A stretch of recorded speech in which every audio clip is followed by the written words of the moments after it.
मृडयन्तु ते जन्मवेष्टितमेकान्तं वेदमा नमोऽस्तु रुद्रेभ्यो ये पृथिव्या ये कामन्नमिकवः तेभ्यो दश प्राचीर्दश दक्षिण दश प्रतीचिर्दशो दीचिर्दशो तेभ्यो नमो अस्तु ते नो वन्तु ते नो मृडयन्तु ते जन्मविघ्नो जन्मवेष्टितमेकान्तं वेदमा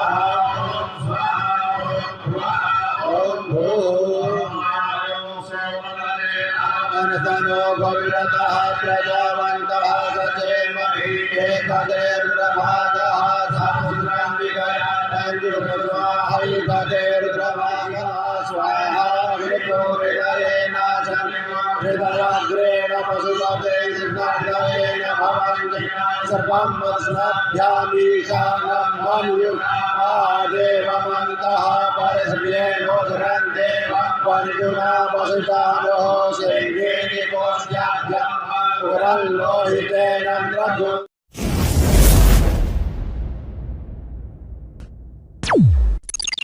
नमस्कार प्रणाम गोड़ लगतनी हम ही राजा रवा तनी मैच बॉक्स शाम के टाइम हो गई बा तक गला में तनके से अंतर पड़ी लेकिन व्यूअर में अंतर ना पड़ी रुआ जानतनी हमेशा कुछ अलग हट के हम ले आवे नहीं तो सुबह से रुआ के देखनी हाँ कि सुबह प्रशासन की आम आदमी के तंग करती है आई शाम के लिए चलतनी हम रुआ के आस्था में जब हमनी के बात होला नो तो हमनी के तरह तरह के पूजा पाठ करे नहीं जाए तो पूजा पाठ में सबसे बड़ा जो हमनी के पूजा पाठ होला महामृत्युंजय के जाप होला। तो ये जाप पतार पंचायत के आंध्र प्रखंड क्षेत्रीय पतार पंचायत है। पतार पंचायत के ये पूर्व में कहल बा पंडा बाबा के घर लेकिन दिवाकर मिश्र उनका वहाँ के भाई निशाकर मिश्रा जी के घर है। ये आचार्य अरविंद शास्त्री जी के घर है। यहाँ के घरे भी महामृत्युंजय होता। ये 5 दिवसीय बा 1.25 लाख मंत्र के जाप होता आ रोज होला। आज लगभग तीसरा या चौथा दिन हम पहुँचल बानी। ये जा आचार्य दूर दूर से आयल बानी लोग, खास तौर पर बड़ा बड़ा यूनिवर्सिटी से प्रोफेसर साहब आयल बानी। हम बात करे के चाहतनी महाराज जी सबसे पहले दंडवत बा ये जौन महामृत्युंजय होला काहे खातिर होला?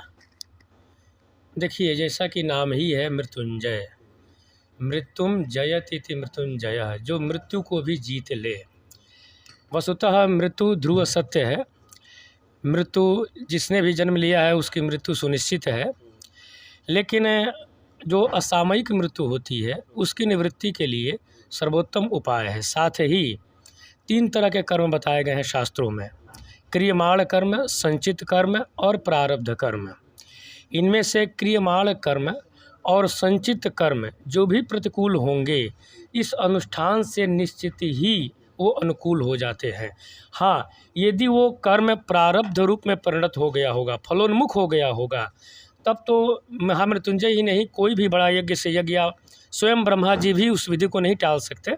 यदि प्रारब्ध हो गया है तो, यदि किसी की मृत्यु प्रारब्ध है, बन चुकी है, प्रारब्ध में मृत्यु आ चुकी है, तब तो उसको नहीं टाला जा सकता। पर जब तक संचित कर्म में है तो मृत्यु को भी टालने का सामर्थ्य इस मंत्र में है। अतः उसके लिए प्रायः इसका प्रयोग किया जाता है। लेकिन इसके अतिरिक्त भी और कई भी कामनाएं हैं जिनकी पूर्ति के लिए महामृत्युंजय का अनुष्ठान किया जाता है। महामृत्युंजय के करावे खातिर सबसे उत्तम मास कौन मास कहल गइल बा हिंदू शास्त्र के अनुसार? देखिए महामृत्युंजय जो मंत्र है, आपको महीने से पहले मैं आपको बता दूं महामृत्युंजय आया कहाँ से है।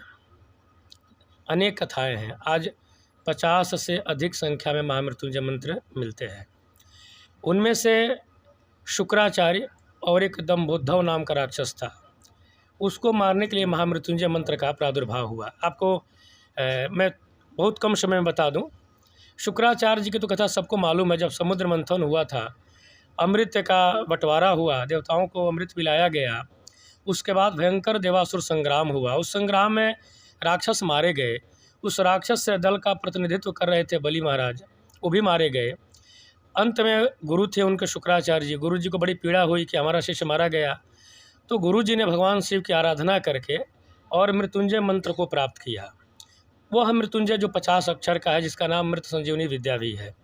और उसके प्रयोग से उन्होंने पुनः बलि को और सारे राक्षसों को जीवित करके और बाद में यज्ञ कराया, जिसमें 52 रुपये भगवान को आना पड़ा। एक तो ये कथा मिलती है, और दूसरी एक कथा मिलती है कि दम्भोद्धव नाम का राक्षस था, अमरत्व का वरदान चाहता था, पर ब्रह्मा ने कह दिया कि ये वरदान संभव नहीं है, क्योंकि जो भी जन्म लेगा उसको मरना सुनिश्चित है, मरेगा ही।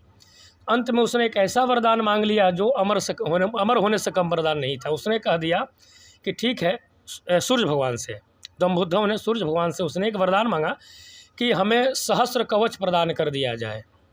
और सहस्र कवच में एक शर्त रख दी गई वहाँ कि एक कवच को वही तोड़ सकता है जिसने 1000 वर्ष तक तपस्या की हो, पर तोड़ते ही वो उसकी मृत्यु हो जाएगी।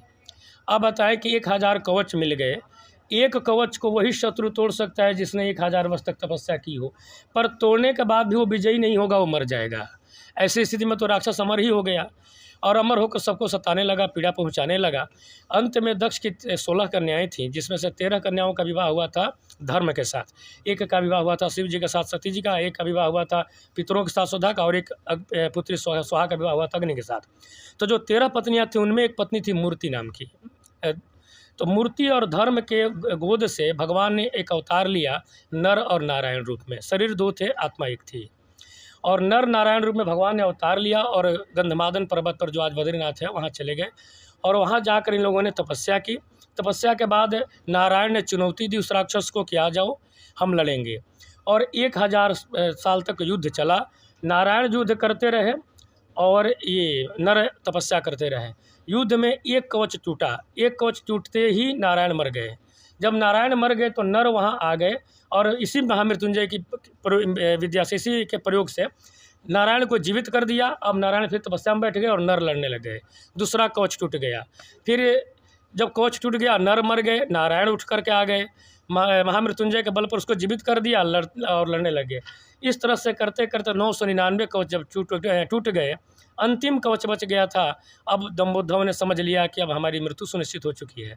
भागकर भगवान सूर्य के यहाँ गया, इधर से नारायण ने भी पीछा किया। अंत में वहाँ दोनों में संवाद हुआ। भगवान सूर्य ने कहा कि चाहे जो हो मेरे पुत्र के समान है, इसको मत मारिए। नारायण ने कहा कि ठीक है, आज नहीं मारेंगे लेकिन इसको मरवाएंगे ही, अगले जन्म में तो मरेगा ही। अगले जन्म में वही जो सहस्र कवच भी उसका नाम था, दम्भोद्धव राक्षस कर्ण रूप में प्रकट हुआ, नारायण कृष्ण रूप में आए और नर अर्जुन रूप में आकर के कर्ण का उन्होंने वध किया। ये सब कथाएं आती है। तो ये 2 जो प्रमुख कथाएं हैं महामृत्युंजय के प्रादुर्भाव की। अब इसमें आपका एक प्रश्न था किस महीने में करना चाहिए। उत्तम मास। हाँ, देखिए, अनुष्ठान के 2 पक्ष होते हैं। एक तो एक आप इच्छा से आप कर रहे हैं तो उसके लिए शास्त्र में सीधे कह दिया है कि यदैव जायते वित्तम चित्तम श्रद्धा समन्वितम तदैव पुण्य कालोस्य यतो नियत जीविनाम तस्मात् सर्वेषु कालेषु जपाद्यारंभणम शुभम। जब आर्थिक व्यवस्था हो जाए और मन में श्रद्धा उत्पन्न हो जाए तो समझ जाना चाहिए कि इसका समय आ चुका है। एक तो ये पक्ष है, इसलिए सर्वेषु कालेषु। दूसरी बात, यदि हम मुहूर्त शास्त्र के अनुसार से विचार करें तो वैशाख है, कार्तिक है, सावन है, ये सारे महीने भगवान की आराधना के लिए श्रेष्ठ हैं। आराधना के लिए किसी एक महीने का कोई निश्चय नहीं है, किसी महीना में होना चाहिए, जब श्रद्धा हो आप कर सकते हैं। बात आराधना के नहीं है, बात कहल जाता है कि जब महामृत्युंजय के नाम आवेला तो आम आदमी जैसे हम बनी रुआ बनी केहू के मन में महामृत्युंजय बड़ा मोटवन खर्चा होला। तो एमे जे गरीब प्रवृत्ति के लोग बा जे उतना एक्सपेंस नहीं के उठा सकत, इतना खर्च नहीं के उठा सकत, तो घरे कैसे पूजा पाठ करी। 2 बात, बहुत अच्छा प्रश्न किया है आपने। देखिए, हमारे शास्त्रों में हर चीज़ की व्यवस्था है।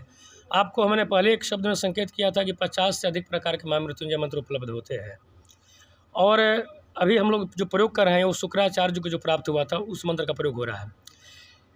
हर स्तर का मंत्र है जिसके अनुसार छोटा से छोटा यदि माने बिल्कुल जिसके पास बहुत कम सामर्थ्य है वो भी यज्ञ कर सकता है, बशर्ते श्रद्धा होनी चाहिए।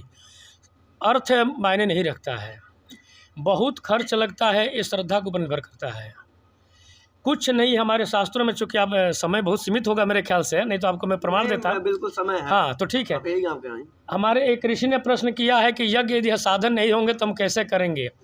उन्होंने अंतिम में एक एक गिनाते हुए लास्ट में कहा है कि केवल जल रख दीजिए और जल रख करके उनका ध्यान करके आप अनुष्ठान कर लीजिए। श्रद्धा होनी चाहिए। श्रद्धा और विश्वास यदि नहीं है तो आप चाहें जितना भी व्यय कर लें, अर्थ से यज्ञ नहीं हो सकता है। अर्थ साधन है, यद्यपि यज्ञ के 3 अंग होते हैं, मंत्र है, देवता है, द्रव्य है, पर वो गौण साधन है। यदि गरीब भी है और श्रद्धा से भगवान का स्मरण, एक बात बताइए, जैसे हम लोग कर रहे हैं, एक सब मिल करके अनुष्ठान कर रहे हैं, गरीब है और स्वयं तो उसका उपाय अपना सकता है। छोटे से छोटे उपाय बताए गए हैं जिसके माध्यम से एक अक्षर से लेकर के और 64-65 अक्षर तक के महामृत्युंजय मंत्र प्राप्त होते हैं। यदि बहुत बिल्कुल अंगूठा छाप हो, अनपढ़ हो, अशिक्षित हो, उसके लिए भी ऐसा मंत्र है कि वो जप सकता है। महामृत्युंजय जी का बीज है। हाँ, श्रद्धा होनी चाहिए और ये भाव होना चाहिए कि प्रभु जो आपने हमें दिया है उसके माध्यम उतने ही में हम कर रहे हैं, क्योंकि अहंकार आ जाएगा, देखा देखी भी आ जाए, सब तो ये अनुष्ठान के ये विघटक होते हैं। श्रद्धा होनी चाहिए, श्रद्धा होगी अर्थ कोई मायने नहीं रखता है। अब हृदय से एक बार भी पुकार दीजिए 1 लाख के बराबर हो जाएगा यदि श्रद्धा से आपने स्मरण किया है तो। इस नाथ रहल महाराज जी अभी के जो स्थिति बा नहीं, टोटल डिपेंड करता है एक्सपेंस पर। देखिए इसे हम देहाती क्षेत्र के पत्रकार हैं, गांव में ज़्यादा रहे नहीं, तो ये इससे मतलब थोड़ा सा सही में आप जो कह रहे हैं अंशतः सत्य है पर पूर्णतः सत्य नहीं है। कारण ये है कि कलयुग में लाख अत्याचार है, पाप है, पर कलयुग एक विशेषता भी है। यत् फलम नास्ति तपसा योगेन समाधिना तत्सर्वम लभते सम्यक कलौ केशव कीर्तनात्। जो बड़ी बड़ी तपस्याओं का फल नहीं होता है, बड़े बड़े योग के माध्यम से जो फल प्राप्त नहीं हो पाता है, जो चाहे सविकल्पक हो या निर्विकल्पक ही क्यों ना हो, समाधि में जिस फल की प्राप्ति नहीं हो पाती है, और ये 3 तो नाम दे दिए तो उपलक्षण है। इसके अतिरिक्त जितने संसाधन हैं, बड़े बड़े याग, उनसे भी जो फल की प्राप्ति नहीं हो सकती, उस फल की प्राप्ति हो सकती है भगवान के स्मरण मात्र से। हाँ, उस श्रद्धा और आस्था विश्वास होना चाहिए, सद्भाव होना चाहिए। कम से कम महामृत्युंजय में कितना मंत्र के जाप करे के पड़ेगा? देखिए, महामृत्युंजय का जो सामान्य विधान है 1 पुरस्चरण, वो 1 लाख का विधान है, पर हम लोग की परंपरा में 1.25 लाख है, चला आ रहा है। हाँ, इसलिए शुभ है। मुझे कुछ एक और इसमें तर्क लगता है, जिसने भी शुरू किया होगा, मुझे लग रहा है कि हवन आदि की पूर्ति के लिए, क्योंकि हवन में कोई त्रुटि रह जाए उसके लिए चतुर्थांश जप का प्रावधान है। तो हो सकता है हमारे प्राचीन आचार्यों ने देखा होगा कि भाई 1 लाख है, पता नहीं इसका चतुर्थांश है, दशांश हवन, अन्यथा चतुर्थांश जप। चतुर्थांश कर पाए ना या ना कर पाए तो 1 से 1.25 कर दिया होगा। फिलहाल परंपरा में 1.25 लाख है, 1 लाख शास्त्र में विधान है। और कितना जप करना चाहिए तो यहाँ इसका 1000 से लेकर के कोटि तक का विधान है। एक महाप्रसाद कौन होला? महामृत्युंजय के जो जाप होला में प्रसाद के का भूमिका बा? प्रसाद माने प्रसादस्तु प्रसन्न। प्रसाद क्या आशीर्वाद के बारे में पूछ रहे हैं? प्रश्न को थोड़ा सोच कीजिए। देखिए, प्रसाद तो हर एक देवता के जो प्रसाद का महत्व है, वो इस महामृत्युंजय के भी प्रसाद का महत्व है। हाँ, शिव के प्रसाद के बारे में यदि आपका प्रश्न होता तो उसमें पुराणों में मतभेद आया है कि शिव का प्रसाद लेना चाहिए कि नहीं लेना चाहिए, इसमें 2 मत आते हैं। हाँ, तो उसके लिए यही है कि पहली बात, जब हम पूजा करते हैं तो गाँव में देखा गया है 2 मत आते हैं। हाँ, तो उसके लिए यही है कि पहली बात, जब हम पूजा करते हैं तो गाँव में देखा गया है अज्ञानवश लोग शिवलिंग पर ही प्रसाद को चढ़ा देते हैं, वो तरीका गलत है। यदि श्रद्धा अतिशय है, पराकाष्ठा है श्रद्धा की, तब तो चाहे जैसे जो कुछ कर दिए सब माफ़ है। पर यदि हम सामान्य व्यवहार में हैं तो शास्त्रीय मर्यादाओं का पालन अवश्य होना चाहिए। उस पर प्रसाद कभी भी नहीं चढ़ाना चाहिए। यदि उस पर आपने प्रसाद चढ़ा दिया है तो फिर उसका अधिकार रावण, भृंगरीटी, चंडेश्वर, ऐसे उनके कुछ गण हैं, उनके लिए वो आरक्षित है प्रसाद, उस पर आपका अधिकार नहीं है। यदि आपने सामने रह कर के भोग लगाया है तो चाहे कोई भी शिवलिंग क्यों ना हो, वो कई जन्म जन्मांतर के पातकों को नष्ट कर देने वाला प्रसाद होता है। शिवपुराण में तो यहाँ तक कह दिया गया है कि प्राणी रात दिन पाप करने के लिए अपने आप को समर्पित कर दे और रात दिन पाप ही करता रहे तो भी पूरे 100 वर्ष से भी अधिक आयु में उतना पाप नहीं कर सकता जितने पापों के नाश करने का सामर्थ्य उसमें है। इतना महत्व बताया गया है। तो भगवान शंकर का प्रसाद लेना चाहिए। मतलब हाँ, शिवलिंग पर जो ना प्रसाद रखा जाला, वो लेवे के चाहिए कि नहीं? गलत तरीका है ना, नहीं रखना चाहिए। यदि आपने रख दिया है तो ज्योतिर्लिंगों को छोड़कर, बाणलिंग को छोड़ करके और स्वयं सिद्धलिंग को छोड़ करके बाकी का प्रसाद नहीं ले सकते हैं। हाँ, यदि पुजारी स्वतः उठाकर आशीर्वाद के रूप में दे दे तो आप ले सकते हैं। लेकिन यदि ज्योतिर्लिंग आदि के अतिरिक्त सामान्य लिंग पर यदि पाप चढ़ा दिया है, प्रसाद आपने लिंग पर रख दिया है, तो उसका निषेध है। चलिए पर वो तरीका गलत है, पूजा का तरीका गलत है। छोटा प्लेटफॉर्म बा, लंबा बातचीत नहीं हो सकत हमरा जी, जी। मैच बॉक्स के टीम से मिलकर बा कैसा लगा हमारे चैनल से बातचीत नहीं नहीं, बहुत अच्छा लगा। आप अकस्मात आप लोगों के दर्शन हुए, बहुत अच्छा लगा। धन्यवाद।